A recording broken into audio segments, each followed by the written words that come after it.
You're listening to the Beside the Badge podcast with your host, Paul Buckner, veteran chaplain and friend to law enforcement.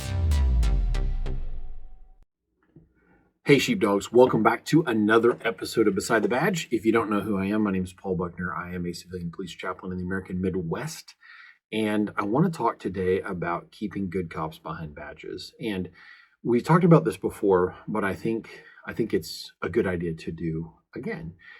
Number one, I'm going to talk about it from the side of law enforcement, whether it be at the admin level or the coworker level.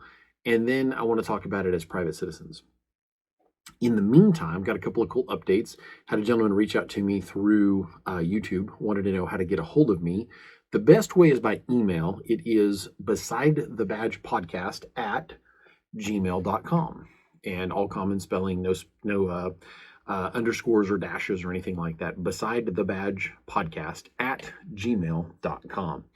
And I had a conversation recently with a chief of police who had listened to the Mark Gungor full interview. And he was like, wow, that was really good. He said, I actually was driving around, small department. He was driving around on patrol. And while he was driving around, he said that he listened to the entire thing, which is about an hour and a half. And I've gotten a lot of really good feedback back on that podcast from people saying, really enjoyed Mark Gungor, really enjoyed his manner and how he approached things, really enjoyed him being so down to earth, enjoyed that a lot. And several people said, I'm headed off to buy his DVD set, even recommended a couple of his books. So that was a really exciting, that's probably going to be one of my most popular podcasts of 2021. So getting that out of the way, very good conversation. I've had an opportunity to reach out to Mark a couple of times and tell him about some of the stories people have shared with me saying, wow, this has really helped my wife and I to see things differently, et cetera, and so forth. So there's that. Number two, really excited. I have some new video editing equipment coming. And for those of you who don't know, I'm an IT guy by trade, and I edit video as kind of a sideline. You always got to have that side hustle, right? And over time, I would like to reinvent myself, and I probably will always pay my bills with something related to IT. And I really am passionate about doing video-based work. And so there's that. I don't do weddings or funerals or bar mitzvahs or anything like that, but I really enjoy doing video work. So the reason I tell you that is I have been revamping my office, and I'm shifting my home office focus further and further away from IT and over to video editing. And I've got a line this week. If I can land the deal, I will have at least 3 computers that are nice and fancy. I got to test one out over the weekend, and they will allow me to edit video much faster. The edit I did for the hour-and-a-half video for Mark Gungor's interview took 2 hours and 10 minutes to render. The equipment that I'm looking at, I rendered the exact same video, and it took 30 minutes. So that may not mean a lot to you, but I'm geeking out over here because it's going to make my job a whole lot easier. And eventually, around my time, hopefully this year, I'm able to go through the academy. I'll carry a reserve commission with one of the departments I chaplain, but I'll be able to do a lot more work from home. There's going to be homework and different demands on me related to the academy, and being able to be rendering 3 or 4 videos at the same time is going to help out a lot. So very exciting, and appreciate your prayers. If you're a praying man or woman, say a prayer for me this year. Barring apocalypse, that is definitely on my list of things to do, is going through the academy at night. And I've been working out and making sure I'm the strongest, best version of myself that I can be, because I want to be there for the men and women that I serve as a chaplain. And that may mean literally getting in there and mixing it up to protect them. So now that we have that out of the way, let's talk more, because we've done this before, about keeping good cops behind badges. One of the saddest things is feeling unappreciated. So I'm going to start, so let's do it in this order. Let's talk about the individual responsibility of the police officer. Let's go over to the coworker, up to admin, and then over to the private citizen. How does that sound? So first and foremost, one of the things that tends to happen around any job is you tend to start hanging out with your coworkers. Now, that's not always a good thing. In many jobs, it can be. The people you hang out with the most have the biggest impact on you as a person. Kind of makes sense. So I remember working with people years ago that they were really into playing video games. That's all they talked about. And you were a loser if you didn't play video games constantly. And they were doing so to the detriment of their relationships. And I began to realize, I worked with some of these guys 20 years ago. I began to realize I needed to take a step back because I gamed too much. That was a negative influence that my coworkers were having on me. All they talked about all day long was gaming. They literally worked to pay bills and then went home. And from the time they got home until the time they went to bed, they gamed. They were addicted. And I saw that damage relationships. We can get into negative hobbies because of coworkers that can be to our detriment. And I began to balance it. And so what I would do is once a month, we used to have these things called LAN parties before internet speeds got really fast. And you would go and hook a bunch of computers together in a house, or sometimes we would rent a meeting room, and you would have a pretty decent internet connection out, but you were really playing on a local area network. And so I would do that once a month, and that was how I balanced it. And ultimately, life changed, and I changed as a person. And I was realizing a lot of the folks that I was gaming alongside literally still lived at home. And I'm like, I'm 30, and some of these folks still live at home. Now, many of them have gone on to break free from the rut that they were in because all they did was do their addiction. And many of them have bought their own homes. Several of them have become super successful business people, but some of that crowd are going to go into their 50s and never really do anything with their lives. And if you turn off the power, there's nothing there. There's no achievements. You haven't actually accomplished anything. You're a hero online and a zero at home. Got your 6 coffee sip break. So why do I talk about that? Why did I mention that? When your personal responsibility, are you as a man or woman who is behind the badge, a police officer, are you maintaining relationships that help you and help others? I Going back to the video gaming thing, I could have 2 PhDs with the amount of time that I spent gaming, and I would argue now wasted gaming. I wish I could go back. That's life. It is what it is. I would be debt free in an entirely different financial situation were it not for those things. Now, I worked very hard. I maintained relationships with my family. I maintained priorities, but there's so many things I could have done investing that time differently. It is what it is. But what you will find is the people you hang out with the most have the biggest influence on how you think and how you act and how you feel. And I find if I hang out with my buddies that are into trucks, I want a newer truck, or I want to do something to my truck. Because over time, and I don't generally do it, but over time, those people are having a huge influence on your thinking. If I hang out with my gun buddies, I'm thinking about buying new guns and ammo and going shooting. Now, right now, at the beginning of 2021, the ammo market is going crazy. It's almost impossible. It's unobtainium to find ammo at a decent price because of the election and where people are at on that.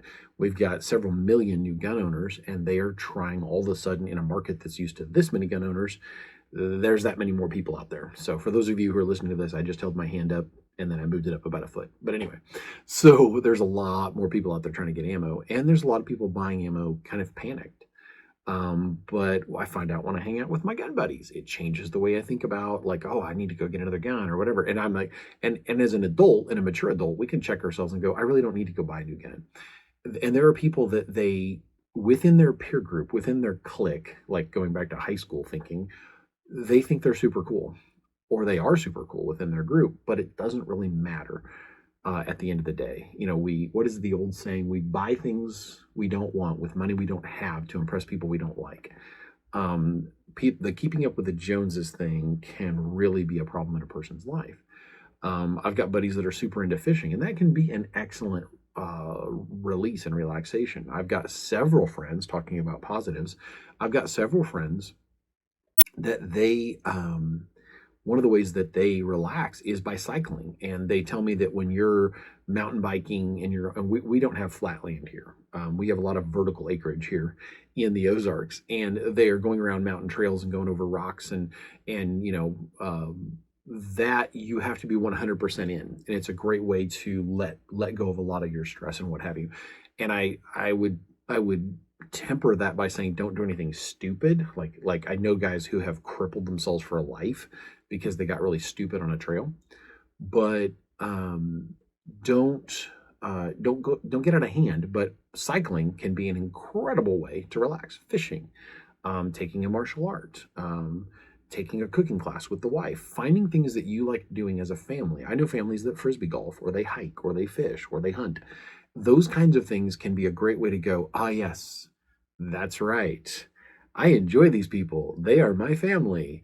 And that can be an excellent way to relax and to in a healthy way let off steam, not climbing into a bottle every night. A lot of guys and gals end up doing that because of not being able to positively let go of stress. Maybe they feel betrayed by a coworker. They feel like they got ran over by admin, by their city council, by their sheriff's department or their county commissioners. Those things are all too real, and they really do happen.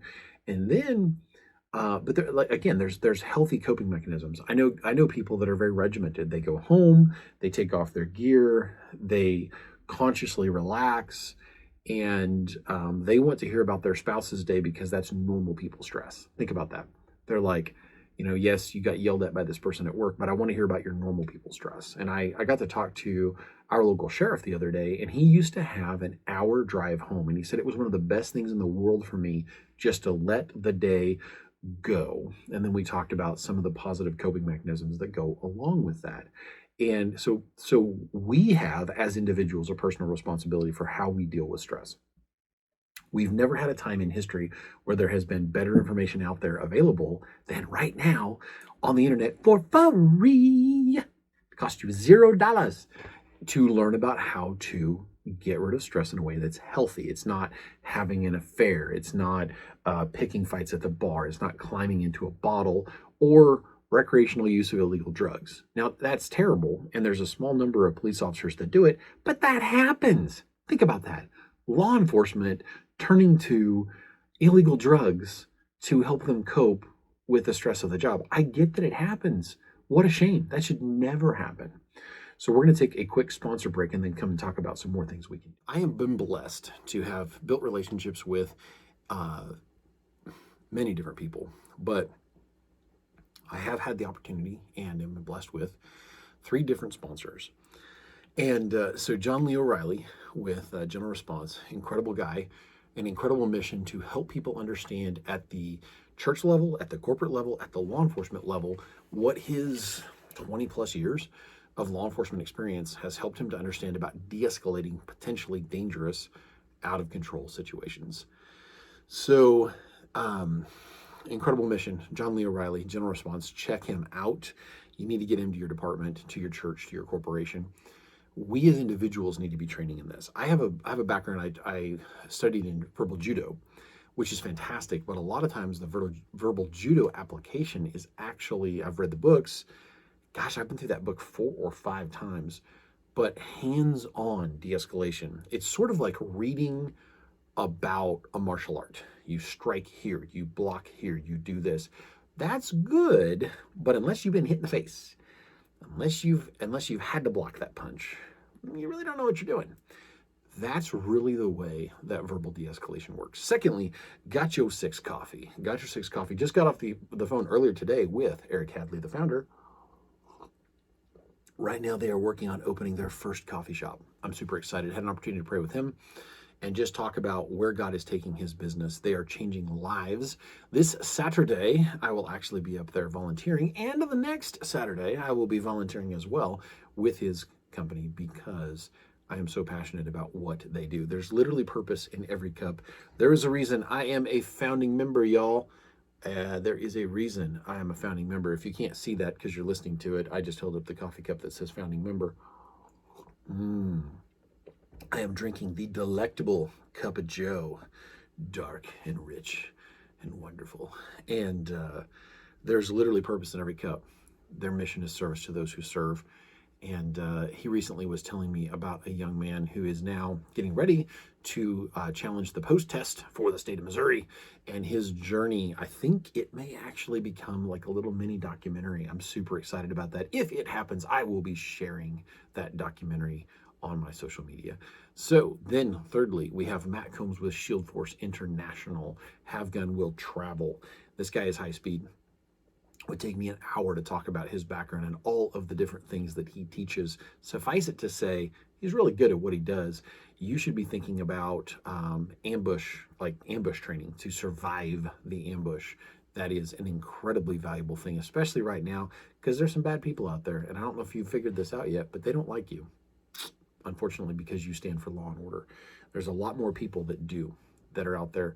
I literally promise you, I will bleed my last if I'm anywhere near you before you'll fight alone. And there's a lot of people that feel that way. But unfortunately, there's a few that don't. They might want to hurt you.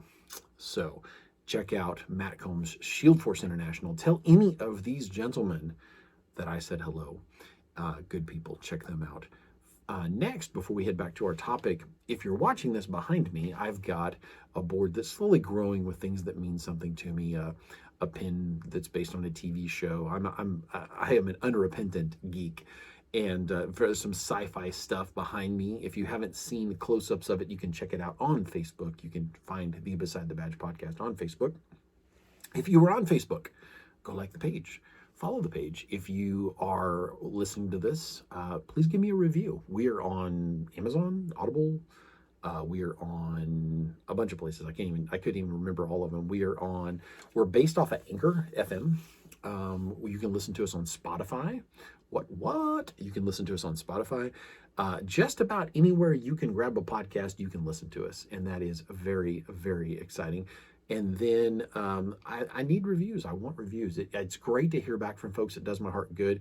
I had a couple conversations with people in the last week who listen and talked about the chief of police I talked about earlier. When he was listening to the podcast, he said, hey, I just want to tell you, that hour and a half long podcast where the two of you guys were talking really made my shift go a lot faster, because he's driving around in the dead of night patrolling his town. And these are small Midwestern towns, so you feel like you're in a quarter-mile track or something, and you're going around and around and around, and it can get monotonous. And he said it really broke up the boredom.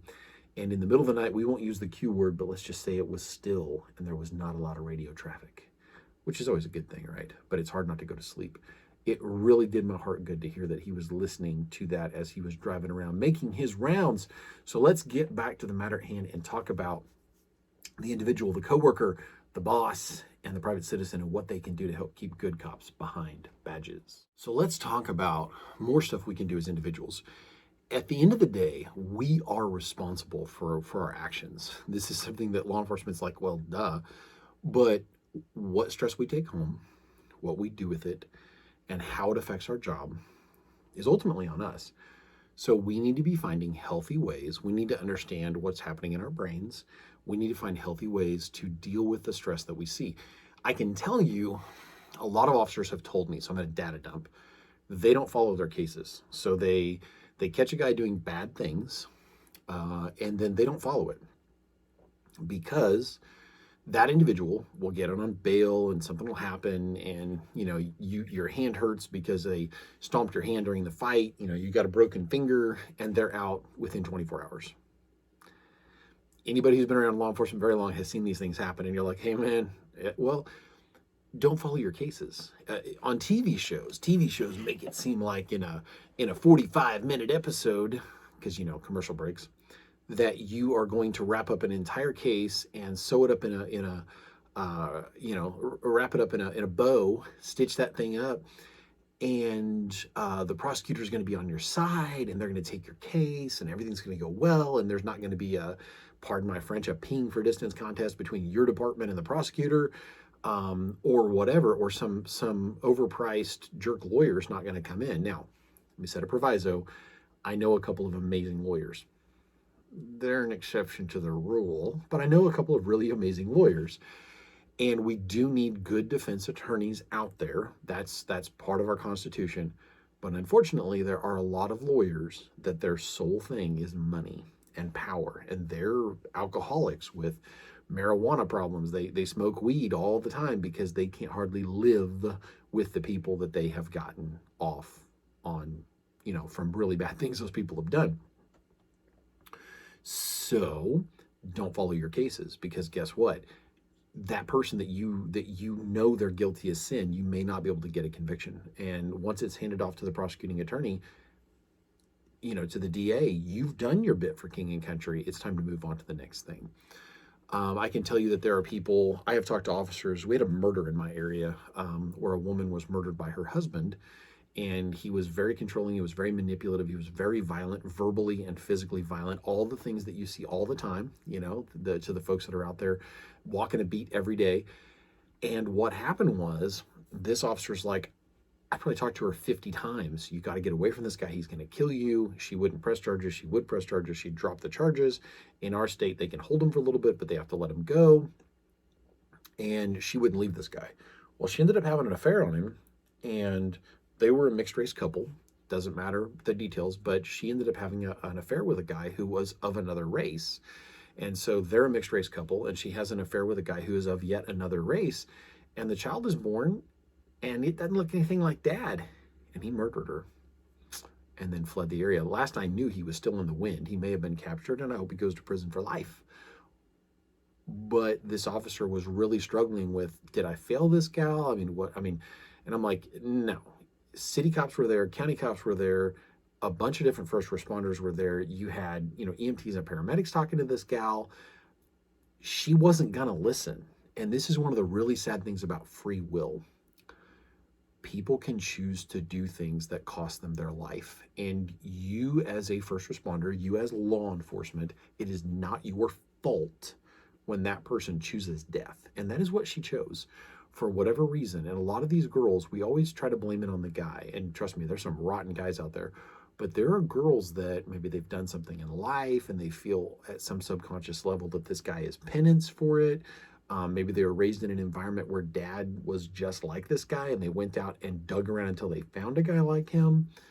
It could be nature, it could be nurture. Some women really have a low opinion of themselves. And I've met guys that are the same way, that they don't date good women because they don't have a high opinion of themselves. Maybe they've got guilt over something they've done in the past. And we don't control the way other people think and feel. The only person we can control, I was in a chaplain class recently, and the guy takes his finger and puts it on the end of his nose, and he goes, the only thing that you can control in life is what is underneath your finger. You're not to blame when these things happen. This is a very real thing. Another thing is survivor guilt. Why am I still here? If you get bored, there's an incredible book in the Old Testament called the Book of Ruth, and it's a love story. It's a woman who lost her husband. She comes back she's a foreigner. She's an outcast. She's an outsider. She would have been ostracized because of it. She comes into a community. She falls in love with a local guy who falls in love with her, and they end up getting married, and they were the grandparents of King David, who God said was a man after his own heart. He was a flawed man. He was a very flawed man, but God said he was a man after his own heart, meaning God said, man, this guy really, really loves me. That man wouldn't have existed had it not been for the love that started in a field outside the city of Bethlehem in the Book of Ruth. Great book. It's an easy read. You can read it in one setting. And there's a lot of really deep theological things there, if you get bored, that are neat to study and rabbit trail in. And there's a lot of neat history about what they call the kinsman redeemer. So if you get bored, it's a great book to read. I reread that book and did a Bible study on it. I finished it a couple days ago. It was really, really good. And fantastic book. But the reason I share that is self-value and who we choose to be in our lives, and survivor's guilt. That's where I was at. Survivor's guilt. You never know. Your buddy died, you didn't. You never know when your time is up, but you have to survive, because who knows the child you raise, your grandchild, the friend that you influence. I have had people influence me. There's a retired Army captain who had an unbelievable influence on my life when I was a pup, and at a time where suddenly I had decided dad was no longer cool. And my dad was a great guy. But, you reach that age of about 13, 14, and now your parents are stupid. In your mind, they're not really, but you think they are. This man had a huge influence on my life and how I think and how I do things. and I owe him a great debt. And I know my parents put me close to him. We went to church together because I thought he was cool. And I was a huge history buff, and he had lived some of the history that I liked to read. Who knows who you are going to influence? If you are an older police officer with a little seasoning, maybe a little gray hair, it's time for you to teach some of the young pups the good things that you've learned. Don't teach them the bad habits you've picked up and start working on fixing the bad habits, but teach the younger ones the positive things you've learned. Now, we're going to shift away from the responsibility of the individual police officer. We're going to shift over to coworkers. I have seen, and I've talked about this in other podcasts, I have seen officers cajole and push each other to do stupid things, to drink themselves blind drunk under the table, to smoke, don't be a fill in the blank, smoke this cigarette. What is wrong with you? There might be a little bit of evidence out there that smoking isn't healthy for you. So guess what? If you smoke and someone else doesn't, leave them alone, right? Now, I have been with officers who have been through really traumatic events and looked at me as their chaplain and been like, man, I really need a cigarette right now. Smoke a cigarette. If you smoke, I'm not going to tell you not to smoke when you're under stress. You're addicted to it. Let's just call it what it is. But it's going to help you in that moment differently. And because you're addicted to it, you're kind of behind the 8 ball there for the moment.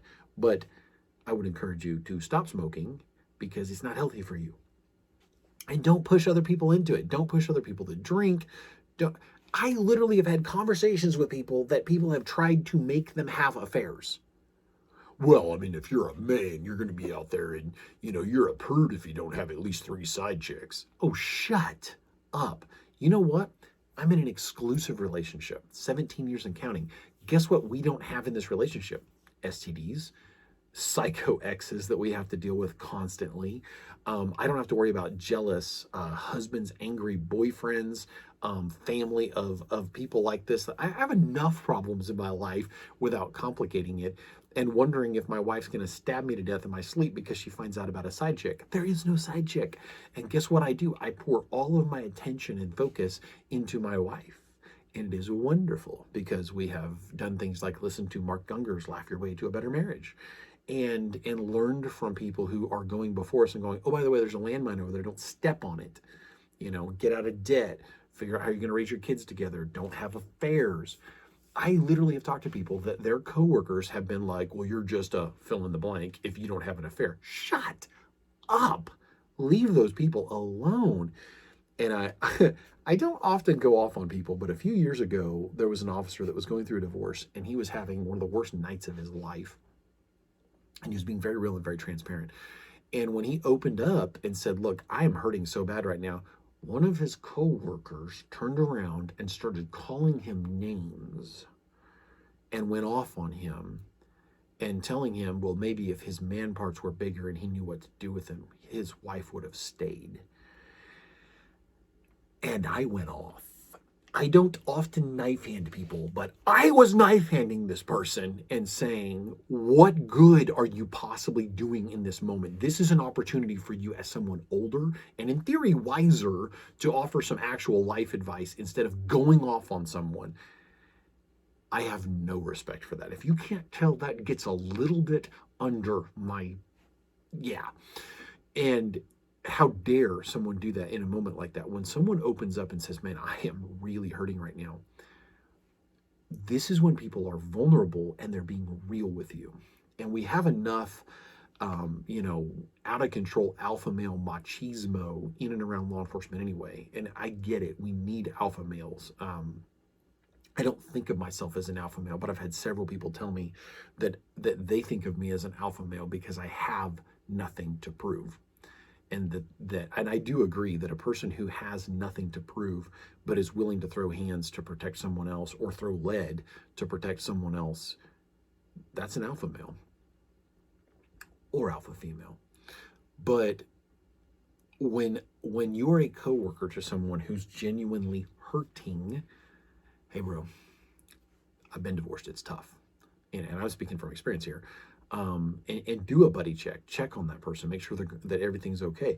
If you see somebody heading down a bad path and they're in their DMs, they've got some chick and she's sending naughty pictures, or some guy and he's sending naughty pictures, it needs to be one of those conversations where you're like, hey, I don't want to see him. Sorry, that's reality. If you have an amazing spouse at home, what the heck are you doing in private messages looking at somebody else's body parts? And you shouldn't be looking at porn either. That is a dead end and a very unhappy road that leads to nowhere. There's a cliff with no guardrail, and you go, ah, and that's it. There's nothing there. And it leads to all kinds of problems, including your body can't function and get a certain thing up to do something that you enjoy doing. If you're a guy, it messes with your head. It doesn't do anything for you. And we have a culture that is awash in it. And there's ways out. Trust me, been there, done that, and happy to be on the other side of it. If you're a coworker and if you're law enforcement and you're doing this, stop.